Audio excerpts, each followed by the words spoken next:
It's Friday Eve. Welcome to Spicer & Company. I'm Sean Spicer. And I'm Lindsay Keith. Every time you get me, you think I'd be ready for it, and I'm just not. Especially when you start with Friday. You're not like, it's almost Friday.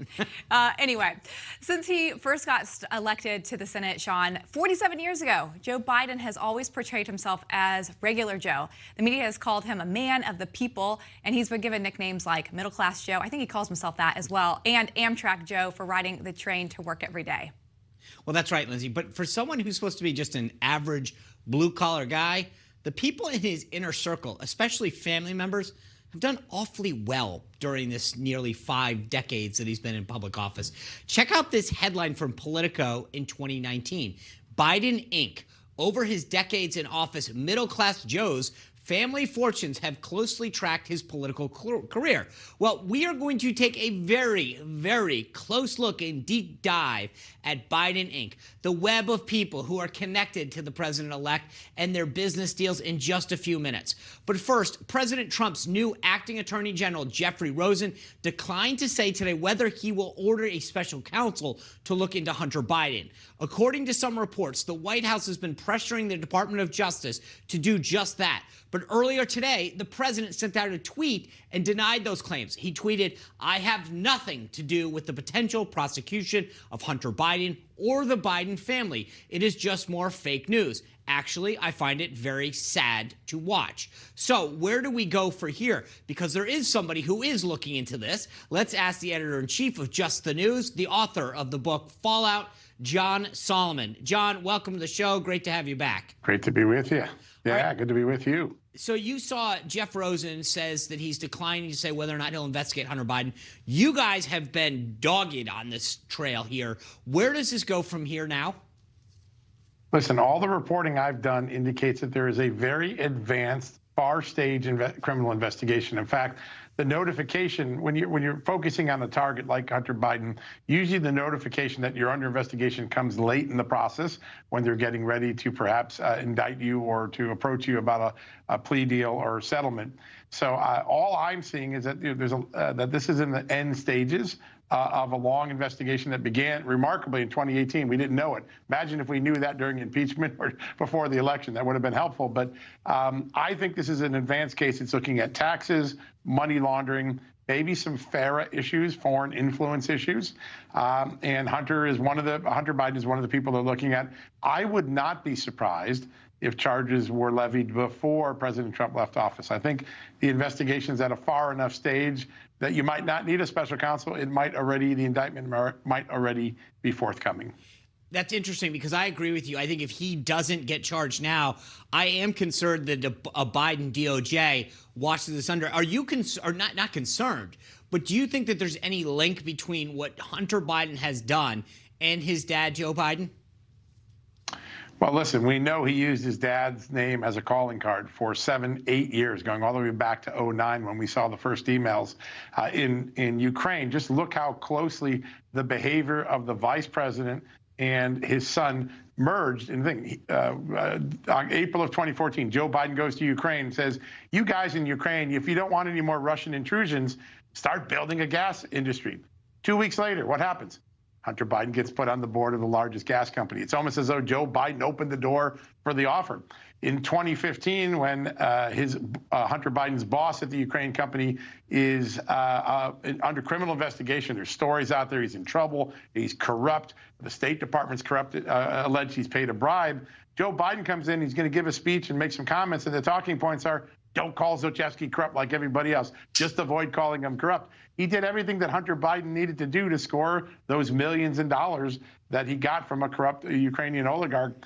Joe Biden was an enabler here. At the very least, he was an enabler. And I think the remaining question is, was he in any way a beneficiary? We don't have evidence to suggest that yet, but we have a lot of unanswered questions. Well, you have a lot of unanswered questions, and so do the American people, because the media has ignored what went on with Hunter Biden. Not just ignored, they called it Russian disinformation. They blocked it on big social media allegations. So, you know, I kind of wonder, you saw this media research poll come out that showed that a good percentage of Biden voters wouldn't have voted had they known what they know now. What else don't we know? Well, listen, what we don't know is what various officials inside the Obama-Biden administration were doing to help Hunter. I filed a lawsuit 17 months ago with the help of the Southeastern Legal Foundation. I still don't have all the documents. And some of the documents come in and they're entirely redacted. They're useless. It's obvious that Hunter Biden and Burisma were at the highest levels of the U.S. government. We don't know if Joe Biden himself might have met with them. But the fact that the federal agencies under this president, President Trump, have not been able to produce this evidence is a travesty. There's an easy way to figure out what happened. Have all the agencies that dealt with Hunter Biden give us the documents and disclose what went on. We don't know what went on in so many of these instances, and we get it in little tiny fractions, piecemeal revelations. It's a shame. John, you've been in journalism a long time. You ran the D.C. Bureau of the Associated Press. You have a lot of other organizations that you've been a part of. I watched how the media handled the Russian attacks on President Trump, all of these anonymous sources and hearsay and innuendo. And then with respect to Hunter Biden and Joe Biden and the rest of the family, you've got an on-the-record witness, Tony Bobulinski, who comes forward, lays out all this stuff. You've got emails and texts that all can be corroborated, pictures, and yet so many of your former colleagues looked the other way and ignored it.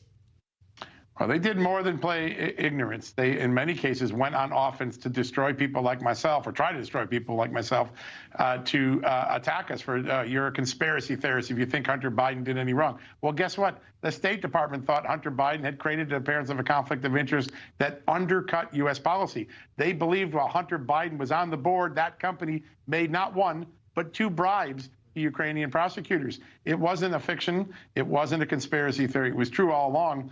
And it's only since the election that it appears that those media reporters who attacked this reporting early on have suddenly embraced it and pretend, we didn't say any of that stuff a year ago. John, whether or not President Trump's administration, Justice Department charges Hunter or not, regardless, we're going to have a president of the United States likely taking office in January with a son under FBI investigation. What do you think the media's role needs to be then?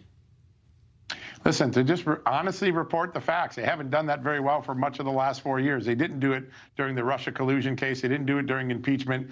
But the best thing they can do to serve the public, just get the facts. Put the FOIAs in. Talk to the witnesses. Give Bobulinski an interview. You don't have to take his word for it, but do the interview, find out what they know. I have all these emails at the State Department where the New York Times was digging on this stuff 2 years ago and then just put a big goose egg out there. Didn't cover it. That's journalistic malpractice. It literally blows my mind what we know now after the election, that these organizations, the Washington Post, the New York Times, ABC, NBC, not only covered up but told us the truth. They put their hands on the scale of this election. They're the ones who committed disinformation in this campaign. John Solomon, I want to appreciate everything that you're doing to get the word out there. Thank you for coming on. And as you get developments in this, please make sure you come back and share them with us. We would love to do it. Congrats for the show, too. It's a great show. Appreciate that. Merry Christmas, John. Appreciate it. You too. Thanks, John. You just watched Newsmax TV, America's fastest growing cable news channel, now in more than 70 million homes. You can get Newsmax TV on your cable system or check your cable guide. And if your system doesn't carry Newsmax, call them. Tell them you want Newsmax TV, because we're real news for real people.